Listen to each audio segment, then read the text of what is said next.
चलिए, last time पे हम लोगों ने देखा था कि एब्जॉर्प्शन क्या होता है और टाइप्स ऑफ एब्जॉर्प्शन क्या होते हैं और क्या डिफरेंसेस होते हैं दोनों टाइप के एब्जॉर्प्शन यानी फिजोजॉर्प्शन और कीमोजॉर्प्शन में। ठीक है, तो आज के लेक्चर में हम स्टडी करेंगे absorption of gases on solid. ठीक है, एब्जॉर्प्शन ऑफ गैसेस, अगर कोई सॉलिड सरफेस है लाइक प्लेटिनम सरफेस या पैलेडियम या निकेल, कोई सॉलिड सरफेस है और उस पर गैस का एब्जॉर्प्शन होना है, इस सॉलिड सरफेस के ऊपर गैसेस पार्टिकल्स का एब्जॉर्प्शन होना है, तो इसके लिए कुछ फैक्टर्स जो हैं वो जो इसको अफेक्ट करेंगे वो क्या हो सकते हैं। टेम्परेचर हो सकता है, प्रेशर हो सकता है, नेचर ऑफ गैस हो सकता है, गैस किस टाइप की है। ठीक है, क्योंकि यहाँ जो गैस है वो उसके जो मॉलिक्यूल्स होते हैं वो बहुत फ्रीली मूव करते हैं और उनको लिक्विफाई करने के बाद ही हम उसको क्या कर सकते हैं, एब्जॉर्ब करा सकते हैं ऑन द सॉलिड सरफेस। ठीक है, तो यहाँ पर प्रेशर और टेम्परेचर का बड़ा एक क्रिटिकल रोल होता है कि जिसकी वजह से एब्जॉर्प्शन जो है वो डिक्रीज या इंक्रीज हो सकता है। तो देखते हैं हम इस टॉपिक में क्या वो कौन से फैक्टर्स हैं जो किसी गैस के एब्जॉर्प्शन को on the solid surface affect करते हैं।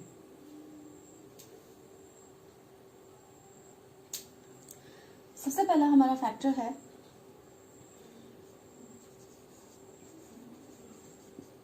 इफेक्ट ऑफ नेचर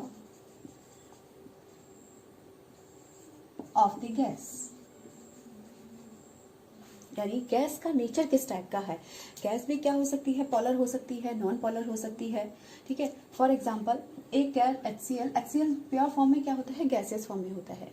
दूसरी हम गैस ले लेते हैं O2, तो इसका O2 या N2 या क्लोरीन कोई भी, तो ये जो गैस है हमारी किस टाइप की गैस है, पॉलर है, डायपोल मूवमेंट है इसमें, लेकिन ये जो मूवमेंट जो मॉलिक्यूल है वो नॉन पॉलर है। ठीक है, तो यहाँ अगर हम इस HCl का एब्जॉर्प्शन देखें तो वो उस सरफेस पर ज़्यादा एब्जॉर्ब होगा जहाँ पर जो हमारा सॉल्वेंट एब्जॉर्बेंट है अगर वो पोलर है। ठीक है, अगर ये पोलर है तो पोलर का एब्जॉर्प्शन इस पे बहुत जल्दी हो जाएगा। ठीक है, ऐसे ही अगर नॉन पोलर मॉलिक्यूल है तो उसका एब्जॉर्प्शन भी जो है अगर हम नॉन पोलर पे करवाएं तो एब्जॉर्प्शन काफी तेज रेट से होगा। यानी अगर हम सेम पोलैरिटी या सेम नॉन पोलैरिटी के मॉलिक्यूल्स एब्जॉर्बेट और एब्जॉर्बेंट के फॉर्म में लेते हैं तो वहाँ रेट ऑफ एब्जॉर्प्शन जो है वो बढ़ जाता है। ठीक है, ऐसा नहीं है कि अदर मॉलिक्यूल अगर थोड़ा सा एक पॉलर है एक नॉन पॉलर है तो एब्जॉर्प्शन बिल्कुल नहीं होगा, एब्जॉर्प्शन होगा, लेकिन वहाँ पर जो रेट होगी, रेट ऑफ एब्जॉर्प्शन होगी वो बहुत कम होगी। ठीक है, तो इफेक्ट ऑफ नेचर से क्या क्लियर हो रहा है कि अगर हमारी गैस जो है वो पॉलर है, पहली चीज तो पॉलर पर अच्छे से क्या हो सकती है, एब्जॉर्ब हो सकती है, और नॉन पॉलर पे एब्जॉर्ब हो सकती है। दूसरी चीज जो है जो अफेक्ट करती है, ये तो हमारी फर्स्ट फैक्टर था। दूसरा फैक्टर जो है गैस का नेचर और कैसा होना चाहिए, लिक्विफाइड, गैस मोर लिक्विफाइड होनी चाहिए। मोर लिक्विफाइड गैस जितनी ज़्यादा लिक्विफाइड होगी उतनी ही जल्दी उसका एब्जॉर्प्शन होगा। तो गैसेस के मॉलिक्यूल जितने पास पास आएंगे एब्जॉर्प्शन उतना ही यहाँ पर सरफेस पर होगा। तो हम कह सकते हैं highly absorbable gas is more highly liquefied gas is more absorbable absorbate. ठीक है, तो मोर लिक्विफाइड मोर एब्जॉर्प्शन।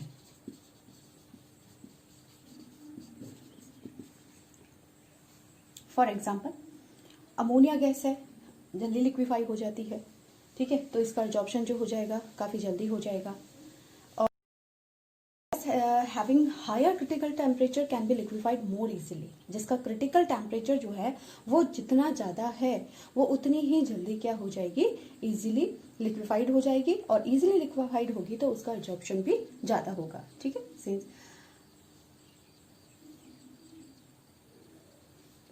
अब अगर हम डिफरेंस देखें कीमोजॉर्प्शन और फिजोजॉर्प्शन में, क्योंकि फिजोजॉर्प्शन तो क्या था कि वहां पर सिर्फ मॉलिक्यूल आकर के अटैच हो जा रहे थे। ठीक है, तो कोई भी गैस जो लिक्विफाइड हो जाए, बस सिर्फ लिक्विफाइड होनी चाहिए, वो तो किसी भी सरफेस पे चाहे वो पोलर हो या नॉन पोलर हो कहीं पर भी क्या हो जाएगा, अटैच हो जाएगा, एब्जॉर्ब हो जाएगा। ये किस केस में होगा, फिजोजॉर्प्शन में। लेकिन अगर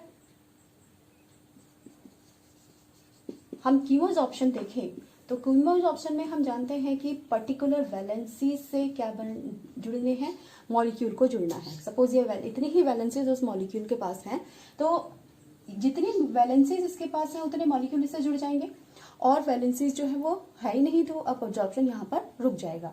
तो कीमोस ऑप्शन में क्या होगा कि हमारे जो मॉलिक्यूल हैं वो नेचर ऑफ गैस के साथ साथ नंबर ऑफ बॉन्डिंग या नंबर ऑफ वैलेंसी पर भी डिपेंड करेंगे, ठीक है। जबकि फ्यूचर ऑप्शन में क्या होता है, वो सिर्फ नेचर ऑफ गैस पर ही डिपेंड कर रहा है, क्योंकि जितनी ज्यादा गैस लिक्विफाई हो रही है उतनी लेयर्स, एक लेयर बनी फिर उसके बाद दूसरी लेयर, तीसरी लेयर, मल्टी लेयर्स वो बना दे रहा है। कीमोस ऑप्शन ऐसा नहीं कर पाता, ठीक है। Second factor is surface area of the solid.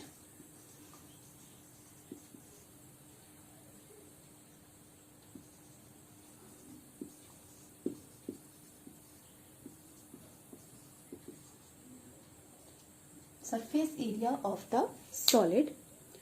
अब देखिए, अगर क्योंकि एब्जॉर्प्शन जो है वो एक सरफेस फिनोमिना है, यानी सरफेस पर जितनी वैलेंसीज या जितनी जगह मॉलिक्यूल को मिलेगी उतने ही मॉलिक्यूल उससे आकर के पहले अटैच्ड होंगे। ऐसा पॉसिबल नहीं है कि सरफेस पे जाए बगैर वो इस सोल्यूशन में चला जाए, पहले सरफेस पर वो जरूर जाएगा, उसके बाद वो धीरे धीरे बल्क में आना स्टार्ट होता है, यानी पहले एब्जॉर्प्शन होगा और फिर उसके बाद में एब्जॉर्प्शन स्टार्ट हो जाएगा, ठीक है।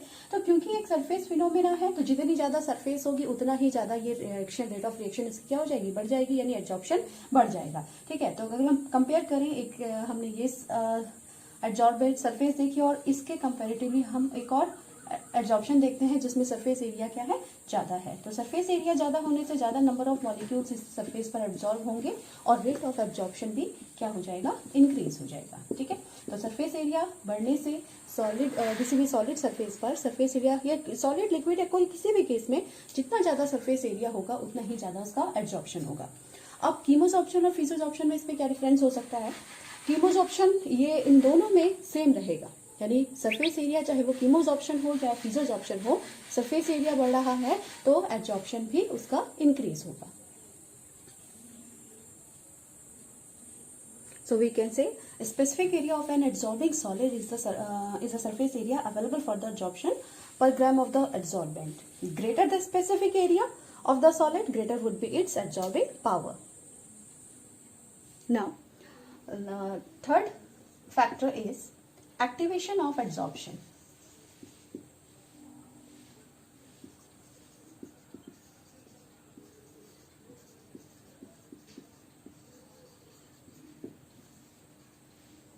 Now, what is activation of adsorption? यानी एब्जॉर्बेंट को, सॉरी एब्जॉर्प्शन नहीं, absorbent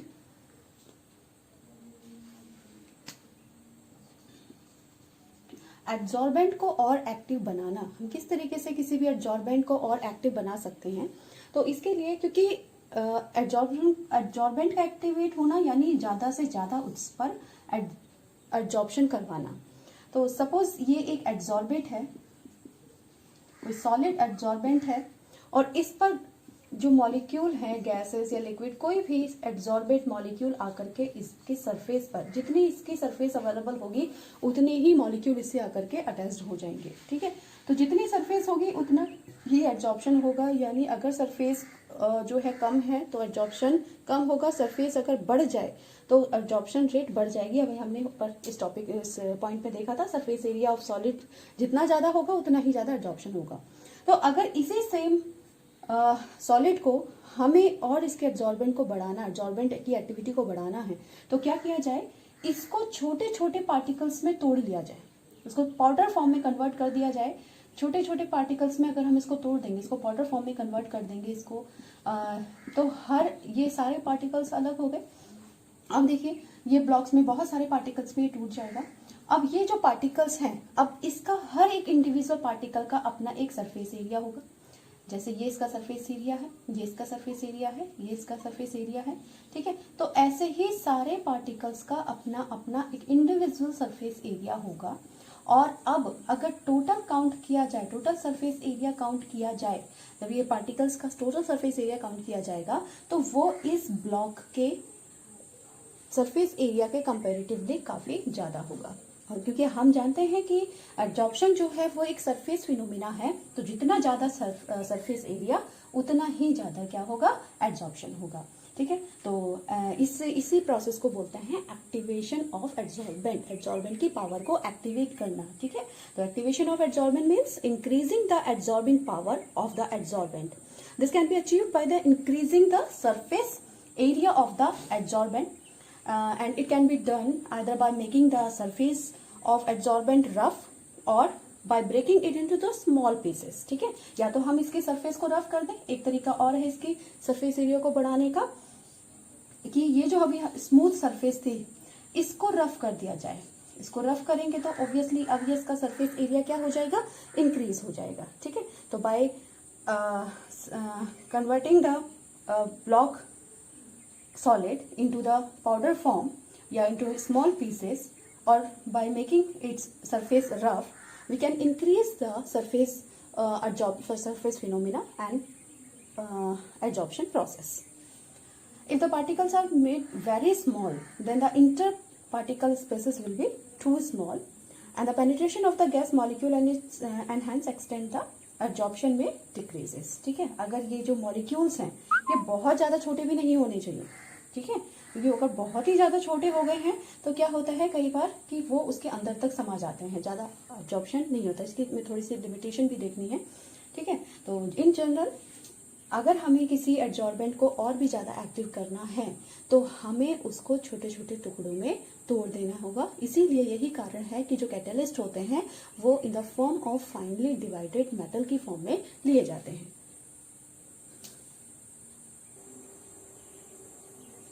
Now, next factor is effect of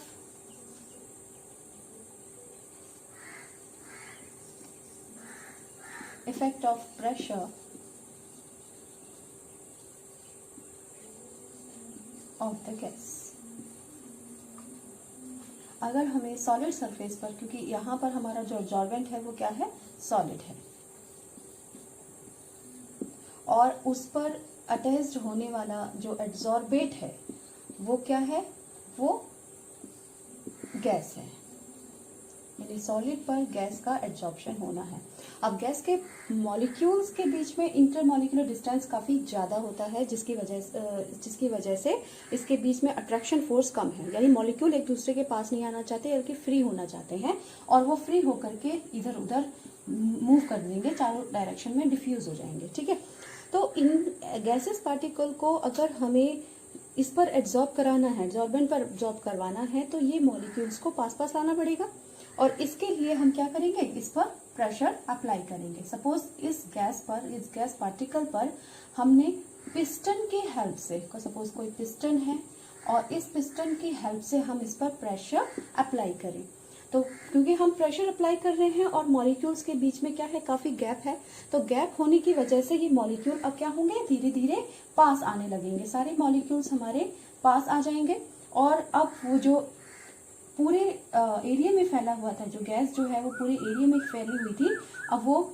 एक जगह धीरे धीरे क्या आ जाएगी, मॉलिक्यूल पास होने से वो सरफेस के पास आ जाएगी। ठीक है, अब अभी भी पिस्टन से प्रेशर अप्लाई कर रहे हैं और तब तक ये इसके पास आते रहेगी जब तक कि इसके सारे मॉलिक्यूल के बीच में इंटरमॉलिक्यूलर जो स्पेस है वो बिल्कुल खत्म नहीं हो जाता है। बिल्कुल खत्म तो खैर नहीं होगा, लेकिन यह है कि काफी पास पास वो आ जाते हैं और फाइनली उसके बाद वो किस में एब्जॉर्ब हो जाएंगे, इस सरफेस पर एब्जॉर्ब होकर के अंदर इस सॉलिड जो हमारा एब्जॉर्बेंट है उसमें एब्जॉर्ब हो जाएंगे। ठीक है, तो लेकिन इसकी भी एक लिमिटेशन है कि प्रेशर, ये तो हम देख रहे हैं कि अगर हम प्रेशर बढ़ा रहे हैं तो गैस का एब्जॉर्प्शन जो है वो धीरे धीरे बढ़ता जा रहा है, लेकिन उसकी भी एक लिमिट है। जब सारे के सारे मॉलिक्यूल एब्जॉर्ब हो जाएंगे तो उसके बाद हम कितना भी प्रेशर बढ़ाते चले जाएं, कितना भी हम प्रेशर जो है उस पर अप्लाई कर लें, फिर उसके बाद जो एब्जॉर्प्शन है वो स्टॉप हो जाएगा, क्योंकि अब नंबर ऑफ मॉलिक्यूल्स ही नहीं है, सारे मॉलिक्यूल्स एब्जॉर्ब हो गए। उसके बाद आप प्रेशर कितना भी बढ़ाएं,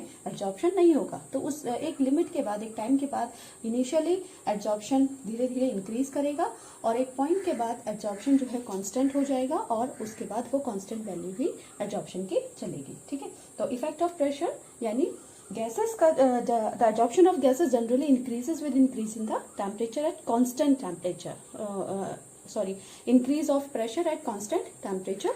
ये ध्यान रखना है, हमें प्रेशर को चेंज नहीं करना है, एट कांस्टेंट टेम्परेचर पर ही हम ये प्रोसेस को देखेंगे।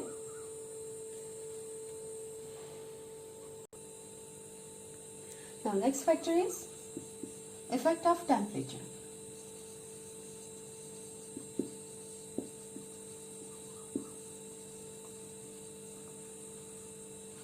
Now effect of temperature, temperature का क्या इफेक्ट हम एब्जॉर्प्शन पे देखेंगे। गैसेस का एब्जॉर्प्शन देखना है हमें सॉलिड सरफेस पर।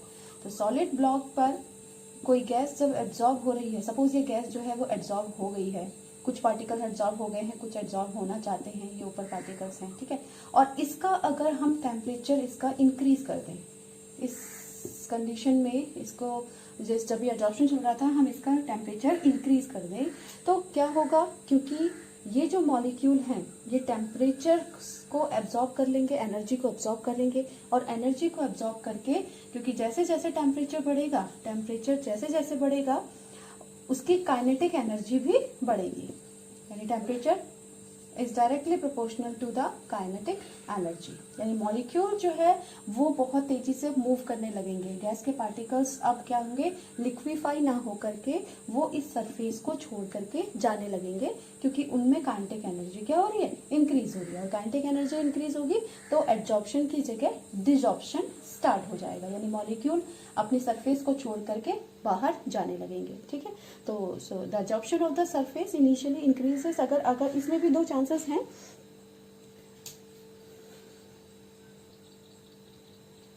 अगर हमारा एब्जॉर्प्शन कीमोजॉर्प्शन है, सॉरी फिजोजॉर्प्शन है, तो फिजोजॉर्प्शन में तो क्योंकि हमें पता है कि यहाँ पर कोई भी ट्रू बॉन्डिंग नहीं है, कोई भी ट्रू बॉन्डिंग नहीं है, बस खाली लेयर्स जो है वो ऐसे ही जुड़ गई हैं। तो अगर इसका टेम्परेचर बढ़ा दिया जाता है तो मॉलिक्यूल क्योंकि ऑलरेडी किसी बॉन्डेड नहीं है, वो पहले से ही क्या हो रहे थे, जो अब्जॉर्ब हुए थे वो भी धीरे धीरे डिजॉल्व होने लगेंगे। तो इनिशियली तो वो तो इसका अगर हम इफेक्ट देखें तो वो क्या होगा, वो जितना अब्जॉर्प्शन हुआ है अगर टेम्परेचर को बढ़ा दे रहे हैं तो वो और डिजॉर्प्शन स्टार्ट कर दे रहा है, यानी एब्जॉर्प्शन रेट इसमें रेगुलर क्या करेगी, डिक्रीज करेगी। जैसे टेम्परेचर बढ़ेगा और वैसे ही एब्जॉर्प्शन रेट डिक्रीज करने लगेगी। जबकि कीमोजॉर्प्शन में अगर देखें तो कीमोजॉर्प्शन में हमें पता है कि पर्टिकुलर वैलेंसीज अवेलेबल होती हैं जिसके बीच में केमिकल बॉन्डिंग होती है। तो हम जानते हैं कि केमिकल बॉन्डिंग जो है वो टेम्परेचर बढ़ाने से chemical reaction, rate of reaction जो होती है वो इंक्रीज करती है। यानी इनिशियली जब तक वैलेंसी फ्री थे, सपोज जैसे ये वैलेंसी अभी फ्री है, तो अभी वैलेंसी फ्री है, ये मॉलिक्यूल आसपास घूम रहा है और हमने इसका टेम्परेचर बढ़ा दिया, तो क्योंकि हम जानते हैं कि केमिकल रिएक्शन जो है टेम्परेचर बढ़ाने पर क्या होंगी, फास्ट होती हैं, उनके बीच में कॉलिजन होगा, मॉलिक्यूल्स के बीच कॉलिजन होगा, तो वो क्या करेंगे, एक दूसरे के साथ में जुड़ेंगे और केमिकल चेंज करेंगे, ठीक है। तो इनिशियली जब तक वो सारी की सारी यहाँ पर वैलेंसीज जो है वो फिल नहीं हो जाती तब तक तो वो इंक्रीज करेगा। लेकिन जब एक बार वो क्या सारी वैलेंसीज भर गई, अब और उसके पास जगह नहीं है, और लेकिन हम अभी भी टेम्परेचर को इंक्रीज किए जा रहे हैं, तो अब वो एनर्जी, वो जो एक्स्ट्रा एनर्जी, एक्स्ट्रा टेम्परेचर है, वो उल्टे इन बॉन्ड्स को ही तोड़ने लगेगा, यहाँ से बॉन्ड्स को तोड़ देगा, ठीक है। बॉन्ड्स तोड़ेगा और ये बॉन्ड टूटेंगे तो डिसॉर्प्शन स्टार्ट हो जाएगा, ठीक है। तो इस पे भी कीमोजॉर्प्शन के केस में भी हम क्या देख रहे हैं कि जो एब्जॉर्प्शन है वो टेम्परेचर बढ़ाने पर इनिशियली तो क्या करता है, इंक्रीज करता है, फिर ये अपने मैक्सिमम पॉइंट तक जाएगा जब तक उसका सरफेस सारा कवर्ड ना हो जाए, और फिर उस पॉइंट के बाद में वो क्या हो जाता है, वो डिक्रीज होने लगता है, यानी डिसॉर्प्शन स्टार्ट हो जाता है। जबकि फिजियोजॉर्प्शन के केस में क्या होता है, फिजियोजॉर्प्शन में जो हमारा एब्जॉर्प्शन है वो शुरू से ही डिक्रीज होता चला जाता है, क्योंकि वहां पर कोई भी केमिकल बॉन्डिंग नहीं थी।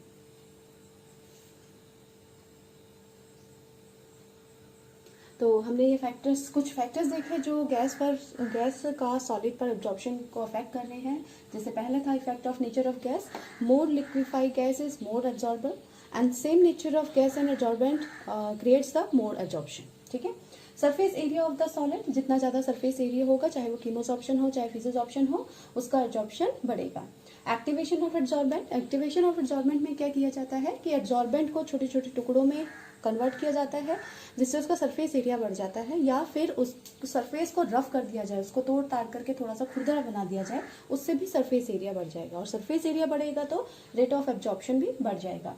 Next, effect of pressure of gas, gas में का अगर प्रेशर बढ़ा दिया जाए तो एब्जॉर्प्शन पर क्या असर पड़ेगा। तो अगर हमारा हम जितना ज़्यादा प्रेशर अप्लाई कर रहे हैं उतना ही ज़्यादा मॉलिक्यूल्स जो है वो गैस के पार्टिकल, ये गैस है तो मोर लिक्विफाई होगी, और more liquefy gas get more absorbable.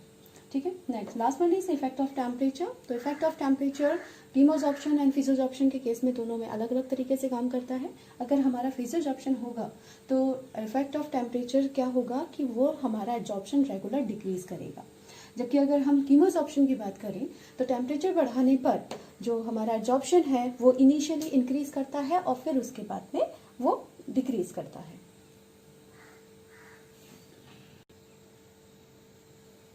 Now next topic is absorption isobar.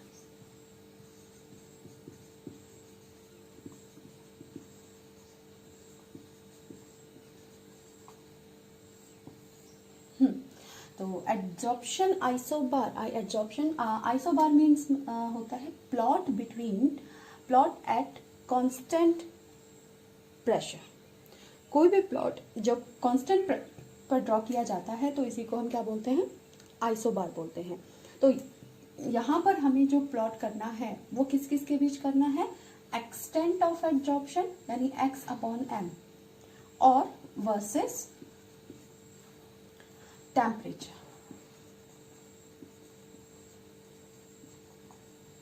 यानी extent of absorption, this one is extent of absorption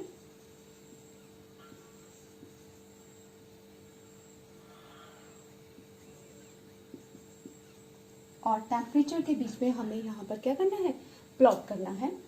पहले तो ये समझ लें कि एक्सटेंट ऑफ एब्जॉर्प्शन क्या है, x अपॉन m। ये क्या चीज है, x अपॉन m, ये है हमारा मास ऑफ एड्सॉर्बेट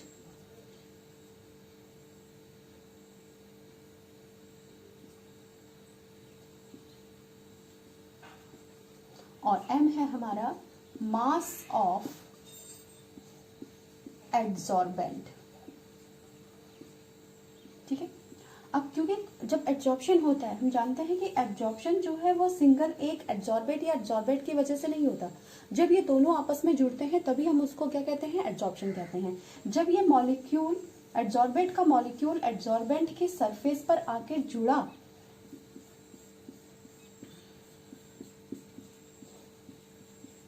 ये हमारा एड्सॉर्बेंट है और ये मॉलिक्यूल्स क्या हैं, एड्सॉर्बेट। तो जब तक ये एड्सॉर्बेट मॉलिक्यूल एड्सॉर्बेंट की सरफेस पर आकर नहीं जुड़ेंगे तब तक ये एड्सॉर्प्शन नहीं कहलाएगा। यानी सिंगल एड्सॉर्बेट या सिंगल एड्सॉर्बेंट एड्सॉर्प्शन प्रोसेस को कंप्लीट नहीं कर सकता है। ये दोनों आपस में मिलकर ही क्या कर रहे हैं, एड्सॉर्प्शन प्रोसेस को बना रहे हैं।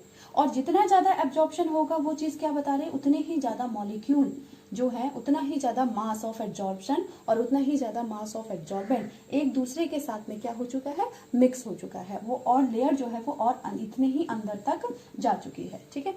तो एक्सटेंट ऑफ एब्जॉर्प्शन, एब्जॉर्प्शन को अगर हम मेजर करना चाहते हैं तो सिर्फ मास ऑफ एड्सॉर्बेट के बेस पर या एड्सॉर्बेंट के मास के बेस पर हम उसको मेजर नहीं कर सकते, बल्कि इन दोनों के मास के रेशियो से उसको मेजर किया जाता है। ठीक है। तो ये एक्सटेंट, क्योंकि यहाँ पे जितने भी प्लॉट होंगे वो x अपॉन m के बीच में, यानी एक्सटेंट ऑफ एब्जॉर्प्शन के बीच में, और इसके साथ में कोई अदर जैसे टेम्परेचर, प्रेशर, इनके साथ ही प्लॉट किए जाएंगे।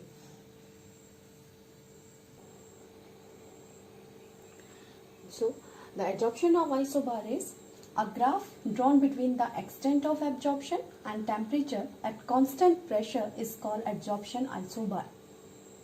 In physiosorption it shows decrease, and in chemosorption it shows an increase in the beginning and then decrease at the temperature rises. ठीक है। कि अगर हम physiosorption और अभी हमने बात करी थी इफेक्ट ऑफ टेम्परेचर के केस में भी, तो अगर हम एक्सटेंट ऑफ एब्जॉर्प्शन यानी x अपॉन m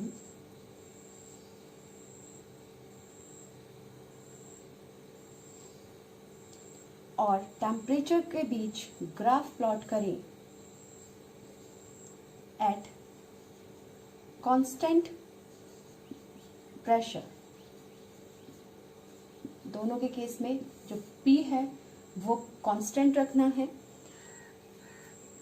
ये हमारा फिजियोलॉप्शन केस है।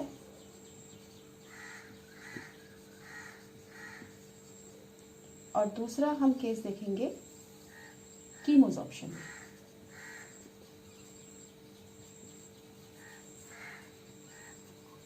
Between extent of absorption and temperature, और जैसे जैसे इसका टेम्परेचर इंक्रीज कर रहा है एक्सटेंट ऑफ एब्जॉर्प्शन पर क्या असर इसका पड़ेगा। ठीक है, तो फिजियोलॉप्शन में हमने देखा था कि टेम्परेचर जितना हम बढ़ाएंगे एब्जॉर्प्शन जो है वो उतना ही कम होगा।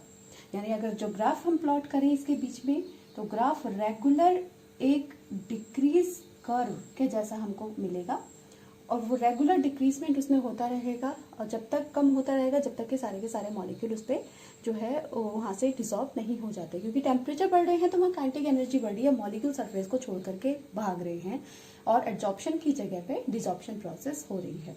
तो एक समय ऐसा भी आएगा जब सारे के सारे मॉलिक्यूल छोड़कर चले जाएंगे, और उस समय पर ये जो ग्राफ है वो क्या हो जाएगा, हमारा कांस्टेंट हो जाएगा, यानी जो एक्स एक्सिस है उसके पैरेलल वो चलने लगेगा। ठीक है, इसके अपोजिट अगर हम कीमोजॉर्प्शन देखें, तो कीमोजॉर्प्शन में क्योंकि केमिकल चेंज होता है, केमिकल वैलेंसीज इसमें बनती हैं, केमिकल बॉन्डेड इसमें बनते हैं, और केमिकल बॉन्ड टेम्परेचर बढ़ने से क्या होता है, पहले इंक्रीज करता है। तो इनिशियली जब तक सारी वैलेंसीज जो है भर ना जाए या सारी केमिकल रिएक्शंस जो है वो हो ना जाए, तब तक तो वो एक्सटेंट ऑफ एब्जॉर्प्शन इंक्रीज करता है। लेकिन और जब पूरा सरफेस भर जाएगा उसके बाद में अब उसके पास वैलेंसीज तो है नहीं, अब वो जो अगर हम तभी भी एनर्जी को हम बढ़ाते जा रहे हैं तो अब वो उन बने हुए बॉन्ड को भी तोड़ने लगेगा, यानी डिसॉर्प्शन साथ साथ जो है वो स्टार्ट हो जाएगा। ठीक है, तो ये इनिशियली क्या कर रहा है, बिगनिंग में वो इंक्रीज करता है, मैक्सिमम तक पहुंचता है, और मैक्सिमम के बाद में वो डिक्रीज करता है। ठीक है, तो ये चेंज है दोनों में। What is the effect of temperature करके भी क्वेश्चन पूछा जा सकता है, और आइसोबार एब्जॉर्प्शन आइसोबार करके भी ये क्वेश्चन पूछा जा सकता है। तो क्या फैक्टर है, फिजियोजॉर्प्शन जो आइसोबार है वो रेगुलर डिक्रीज शो करे होगा, रेगुलर डिक्रीज होता जाएगा, एब्जॉर्प्शन कम होता जाएगा, जबकि कीमोजॉर्प्शन में वो इनिशियली तो इंक्रीज करेगा और फिर उसके बाद में डिक्रीज हो जाएगा।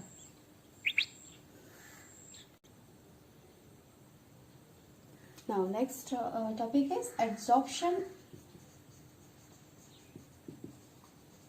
isotherm. So the isotherm word हम यूज करते हैं at T is equal to constant, यानी जहां पर टेम्परेचर जो है वो कांस्टेंट रखा जाए तो वो उस ग्राफ को, उस प्लॉट को हम क्या बोलते हैं, आइसोथर्म। ठीक है, और हम यहाँ किसके लिए देख रहे हैं आइसोथर्म, एब्जॉर्प्शन के लिए। यानी ये जो एब्जॉर्प्शन आइसोथर्म है वो प्लॉट होगा किस किस के बीच में, एक्सटेंट ऑफ एब्जॉर्प्शन के बीच में और प्रेशर के बीच में एट कांस्टेंट टेम्परेचर। ठीक है, तो it is a graph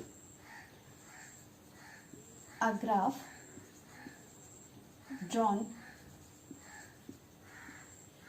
between extent of adsorption and pressure of the gas at constant temperature is called adsorption isotherm. For example अगर हम एक ग्राफ प्लॉट करें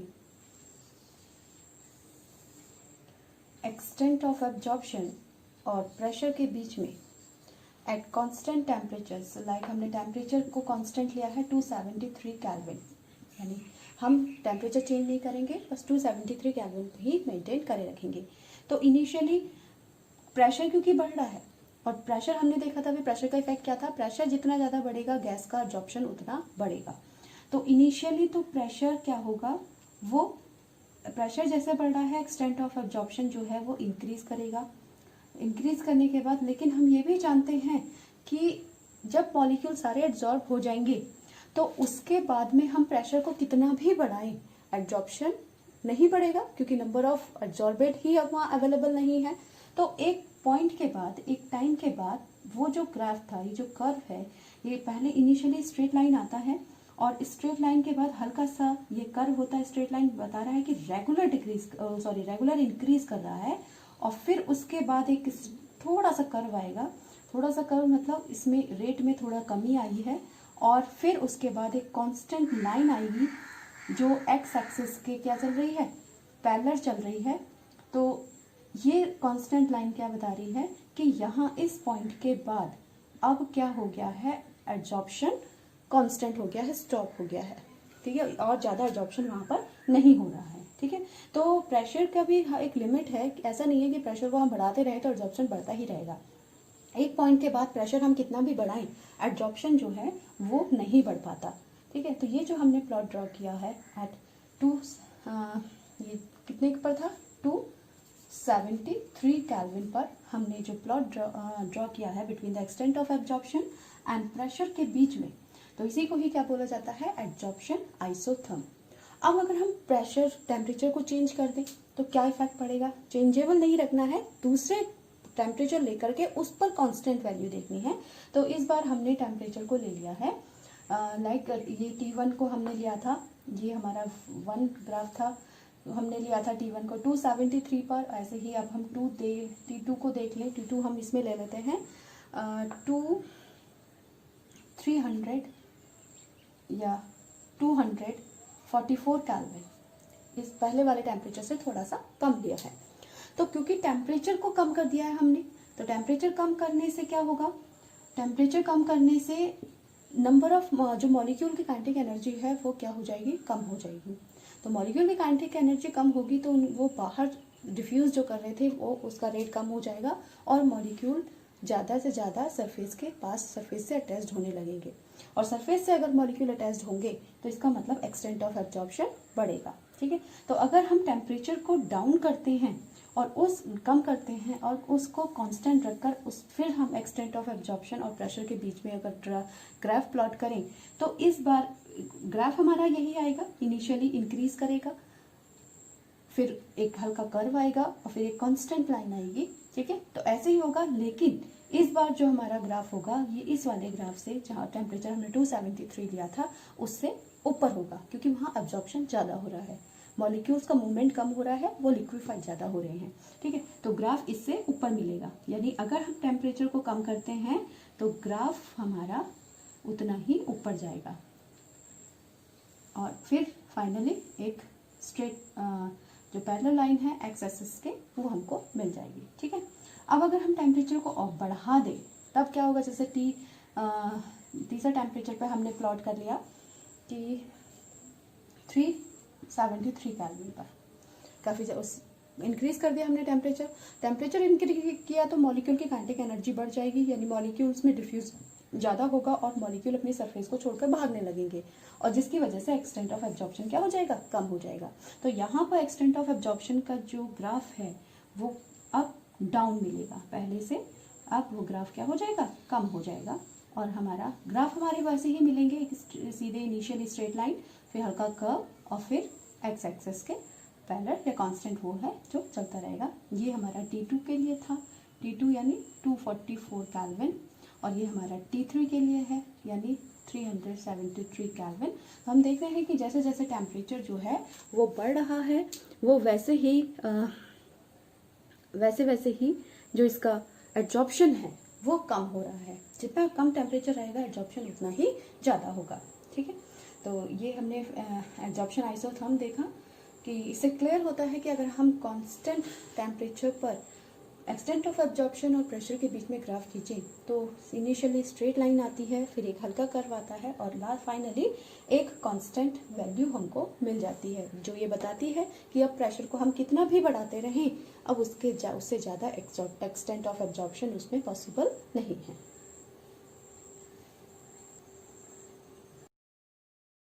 now types of absorption isotherm.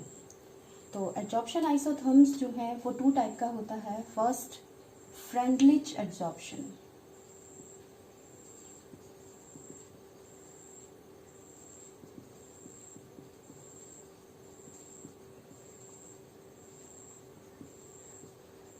isotherm, and second is Langmuir adsorption isotherm. ठीक, तो ये दो type के जो एब्जॉर्प्शन हैं उसमें से हमारे सिलेबस में जो है, जो 12th क्लास के सिलेबस में है, वो फ्रेंडलिच एब्जॉर्प्शन आइसोथर्म है। तो हम इसको यहाँ पर डिस्कस करेंगे कि according to Freundlich absorption isotherm जो है किस तरीके से एक्सटेंट ऑफ एब्जॉर्प्शन है प्रेशर के साथ में वेरी करता है।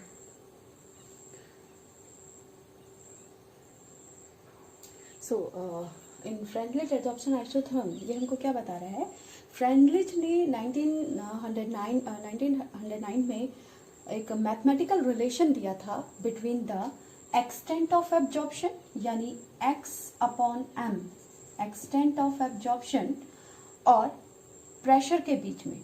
ठीक है, प्रेशर के बीच में एक रिलेशन दिया था। ठीक है, तो ये हमको क्या दे रहा है, रिलेशन बिटवीन, जो फ्रेंडलिच एब्जॉर्प्शन है ये हमको क्या बता रहा है, it is relation between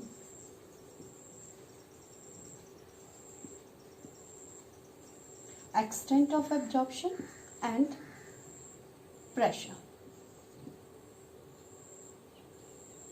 at constant temperature.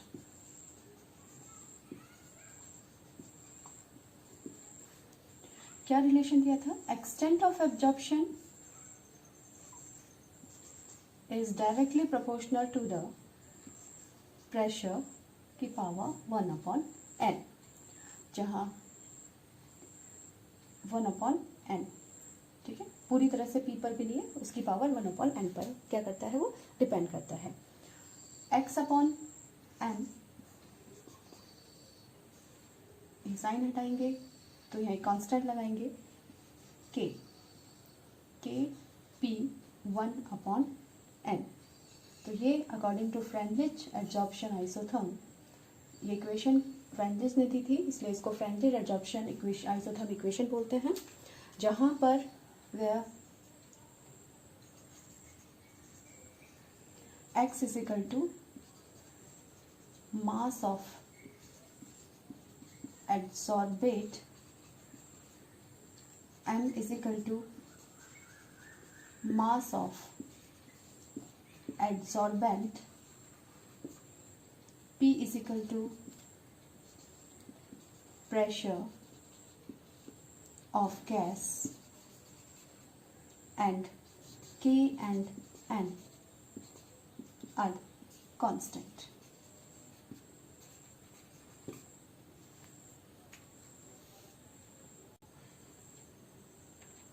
Now, graphical representation of the Freundlich adsorption isotherm.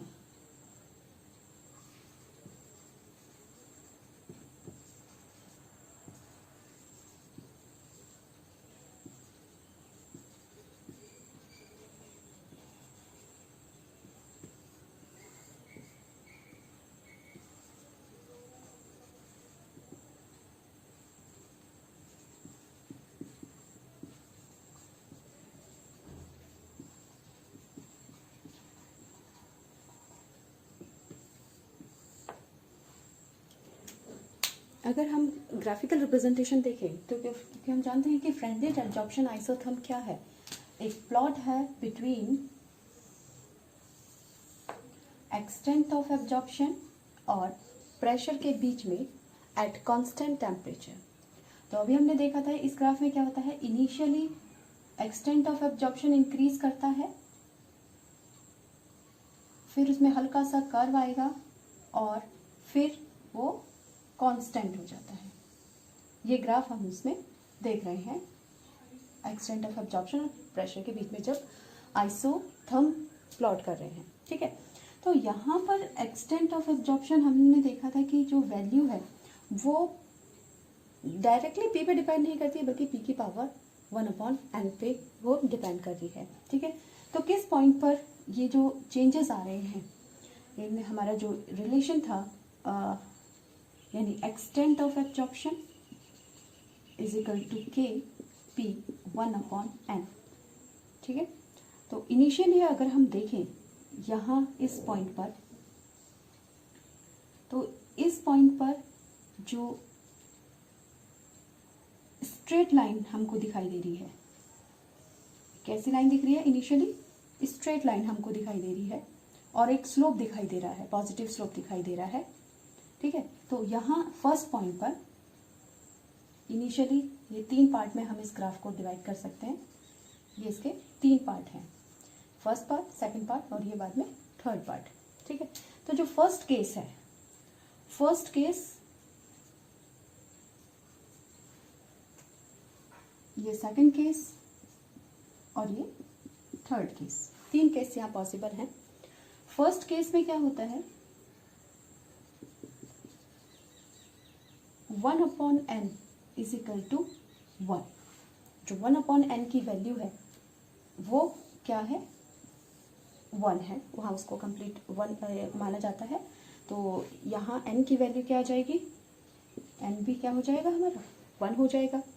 n की ये वैल्यू हम कहाँ रखें? इस इक्वेशन में रखें, इक्वेशन नंबर 1 मान लो इसको, इक्वेशन नंबर 1 में रखने पर, या फ्रेंडलिस एब्जॉर्प्शन इक्वेशन जो थी इसमें हम इसकी वैल्यू रखें, तो यहाँ पर extent of absorption is directly proportional to the p की पावर 1, यानी वो p पर पूरी तरह से क्या कर रहा है? डिपेंड कर रहा है। एक्सटेंट ऑफ एब्जॉर्प्शन प्रेशर पर पूरी तरह से डिपेंड कर रहा है। अगर प्रेशर बढ़ा है तो एक्सटेंट ऑफ एब्जॉर्प्शन डायरेक्टली, क्योंकि डायरेक्टली प्रोपोर्शनल है, तो वो क्या करेगा? डायरेक्टली इंक्रीज करेगा, ठीक है। तो यहाँ से जो फर्स्ट केस है, यानी जो फर्स्ट पार्ट है, इस पार्ट पर जो एक्सटेंट ऑफ एब्जॉर्प्शन है वो is equal to K P, यानी कांस्टेंट और प्रेशर के प्रोडक्ट के बराबर होगा, ठीक है। सेकंड केस, सेकंड केस में जो प्रेशर है, अगर हम प्रेशर को हाई कर दें, मतलब प्रेशर को थोड़ा सा इंक्रीज कर रहे हैं, प्रेशर जैसे जैसे बढ़ता चला जा रहा है, तो प्रेशर को अगर हमने बढ़ा दिया तो 1/n, यहाँ पर जो 1/n है उसकी वैल्यू क्या आती है? 0, और 1/n की वैल्यू जो अगर 0 आएगी तो यानी एक्सटेंट ऑफ एब्जॉर्प्शन वो अब प्रेशर पर डिपेंड नहीं करेगा, p की पावर 0, यानी प्रेशर पर डिपेंड नहीं करेगा। तो इसमें कौन सा पोर्शन है जो जहाँ पर वो प्रेशर पर डिपेंड नहीं कर रहा है? तो ये हमारा जो थर्ड वाला केस है, ठीक है। तो इसको हम थर्ड केस ही मान लें।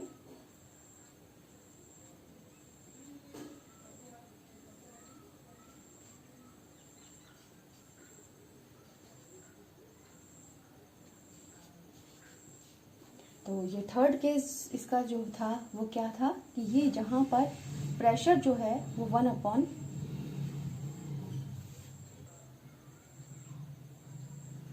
तो थर्ड केस में यानी extent of absorption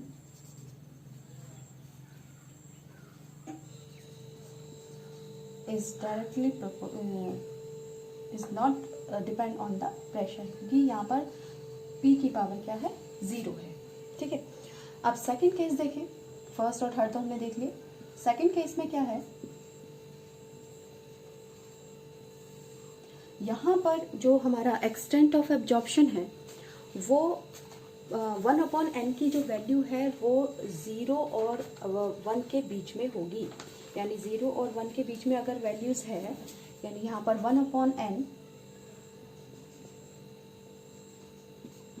is equal to 0 to 1, ठीक है। तो एक्सटेंट ऑफ एब्जॉर्प्शन हमारा क्या निकल के आएगा? वो p पर डिपेंड करेगा, यानी p की पावर 1/n पर डिपेंड करेगा। तो कुछ ना कुछ इसकी वैल्यू पे डिपेंड करेगा, लेकिन पूरी तरह से नहीं, कुछ फ्रैक्शन जो है उसका कम भी हो जाएगा। यानी जैसे इनिशियली तो पूरी तरह से प्रेशर पे डिपेंड कर रहा था, 100% प्रेशर पे डिपेंड कर रहा था, और यहाँ पर 100% प्रेशर पे डिपेंड नहीं कर रहा था। लेकिन क्योंकि ये बीच का फ्रैक्शन है तो ये ना तो पूरी तरह से प्रेशर पे डिपेंड करेगा और ना ही पूरी तरह से प्रेशर से इंडिपेंडेंट है वो, ठीक है। कुछ फ्रैक्शन यानी प्रेशर बढ़ाएंगे तो पहले रेट के जैसे वो नहीं एब्जॉर्प्शन करेगा, थोड़ा उससे क्या हो जाएगा? कम हो जाएगा। तो ये हमारा जो सेकंड केस है, इस सेकंड केस कौन से पार्ट को दिखा रहा है इसका? ये हमारा जो बीच वाला पार्ट है, यानी यहाँ पर extent of absorption is equal to K p की पावर 1/n, ठीक है। और यहाँ जो n की वैल्यू आती है जैसे इसमें तो n की वैल्यू 1 आई है, इसमें n की वैल्यू 0 आई है, और यहाँ पर जो n की वैल्यू आती है वो 0.1 से 0.5 के बीच में आती है। ठीक है, तो ये हमने देखा फ्रेंडली एडजॉर्प्शन आइसोथर्म को अगर हम ग्राफिकल रिप्रेजेंट करें तो इनिशियली तो क्या होगा, एक्सटेंट ऑफ एब्जॉर्प्शन प्रेशर पे डायरेक्टली प्रोपोर्शनल होगा, 100% प्रेशर पे डिपेंड करेगा।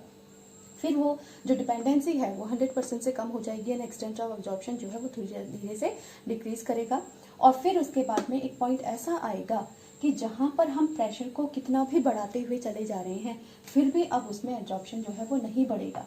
तो इस पॉइंट को, इसीलिए इस पॉइंट को बोला जाता है सैचुरेटेड पॉइंट। ठीक है, ये जो पॉइंट है इस पॉइंट को बोलते हैं हम सैचुरेटेड पॉइंट।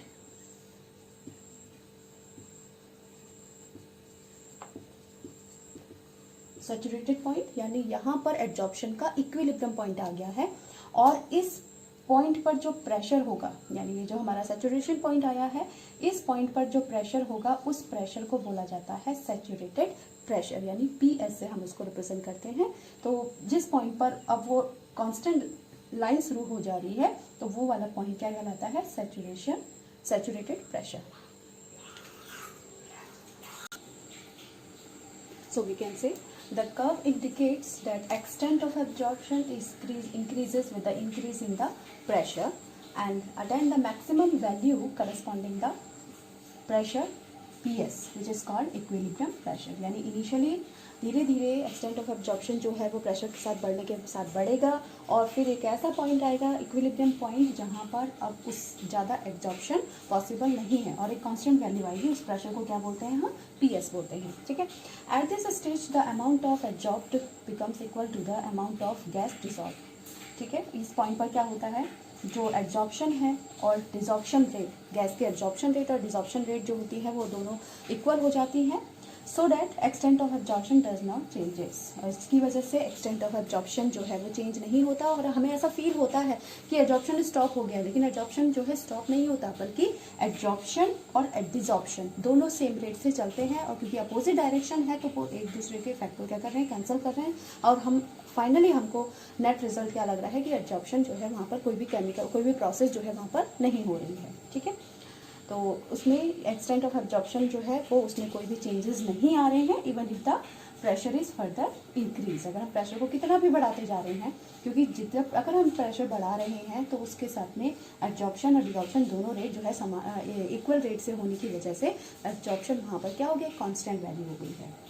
ठीक है, this stage is also called saturated state. ऐसे इस स्टेट को क्या बोलते हैं हम, सैचुरेटेड स्टेट बोलते हैं, and the PS is called saturated pressure. और जो पॉइंट पर, जिस प्रेशर पर वो सैचुरेटेड स्टेट आई है उसको क्या बोला जाता है, saturated pressure.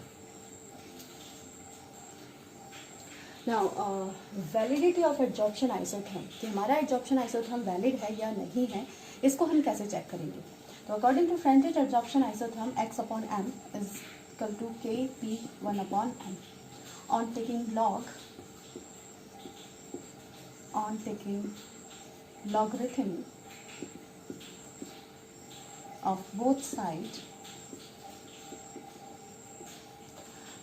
we find log X/m is equal to log K plus 1/m log P। ठीक है, तो हमें ये इक्वेशन मिलती है अगर हम इसका लॉग लेते हैं। अब अगर log X/m और log P के बीच में ग्राफ प्लॉट किया जाए, ठीक है, यहाँ पे इस बार हमें ग्राफ प्लॉट किसके बीच करना है, log X/m in extent of absorption के लॉगरिथम वैल्यू और log P यानी प्रेशर की लॉगरिथम वैल्यू के बीच में अगर हम ग्राफ प्लॉट करें और वो एक स्ट्रेट लाइन आती है, एक स्ट्रेट स्लोप आता है, तो ये हमारा जो ग्राफ होगा वो वैलिड है। ठीक है, इट इज़ वैलिड ग्राफ है। ठीक है, और इस ग्राफ में ये स्लोप X/log X/m और अगर log P के बीच में हम प्लॉट कर रहे हैं तो ये जो स्लोप है वो किसको रिप्रेजेंट कर रहा है, हमारा 1/n को, यानी 1/n यहाँ पर स्लोप हो गया। और अगर हम इस लाइन को यहाँ पीछे इंक्रीज करें, यानी ये पार्ट जो है वो इंटरसेप्ट को रिप्रेजेंट करेगा, और इंटरसेप्ट यहाँ पर कौन है, log K। ठीक है, तो अगर हम log x अपॉन m और log p के बीच में ग्राफ प्लॉट करते हैं तो हमको एक स्ट्रेट लाइन मिलती है। अगर स्ट्रेट लाइन है, अगर हमें ग्राफ में स्ट्रेट लाइन मिल रही है तो स्ट्रेट लाइन क्या शो कर रही है? Graph is valid. और अगर स्ट्रेट लाइन नहीं है तो इसका मतलब हमारा जो ग्राफ है वो वैलिड नहीं है। ठीक है, इस ग्राफ में जो स्लोप होगा वो 1 अपॉन n होगा और जो इंटरसेप्ट होगा वो किसके बराबर होगा? log k के बराबर होगा। ठीक है, तो on plotting the graph between the x upon m, on plotting a graph between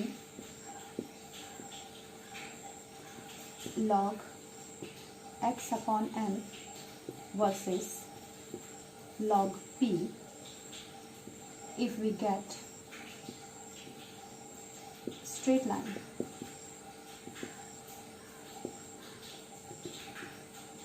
then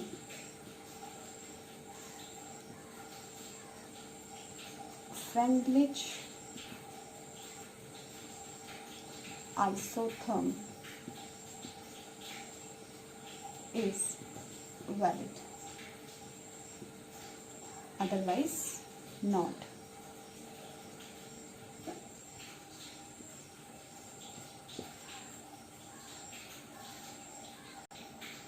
Now limitation of Freundlich absorption isotherm is it can not explain the condition. जो हमारी कंडीशन आई थी high pressure पर, यानी 1 upon n जब हमने 0 दिया था और उस समय एक्सटेंट ऑफ एब्जॉर्प्शन जो है वो प्रेशर से इंडिपेंडेंट हो गया था।